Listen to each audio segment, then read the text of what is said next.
অন্ধের মতো কখনো কাউরে ভালোবাসিস না বন্ধু, কখনো করিস না কারোর জন্য এত চিন্তা, কখনো মানা করিস না ওই মানুষটার অশ্লীল কাপড় পরতে, কখনোই মানা করিস না এখানে যাও না ওখানে যাও না।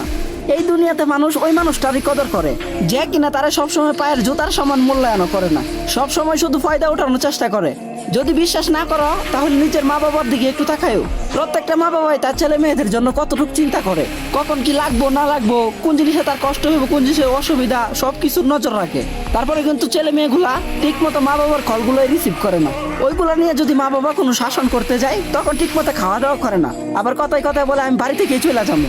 আবার ওই ছেলে মেয়েগুলোই যখন কোনো অপরিচিত কাউরে ভালোবাসে কিংবা মন দেয় তখন তারা প্রমাণ দেওয়ার জন্য নিজের জানটা পর্যন্ত দিয়ে দিতে চায়। আর এমনটাই কেন হয় বলতে পারবা? কারণ এটা দুনিয়া, এখানে যখন কেউ সহজে কোনো জিনিস পাইয়া যায়, এটা যে কোনো জিনিসই হোক না কেন, ওই জিনিসটার কদর কখনোই করে না। আমি তোরে এটা বলতে চাইতাছি না যে তুই ওই মানুষটারে ভালোবাসিস না, ওই মানুষটারে তুই চাইরা দে। হ্যাঁ তুই তারে ভালোবাস, সমস্যা নাই, দরকার হয় দুনিয়ার সব সুখ আইনা তারে দে, কিন্তু বন্ধু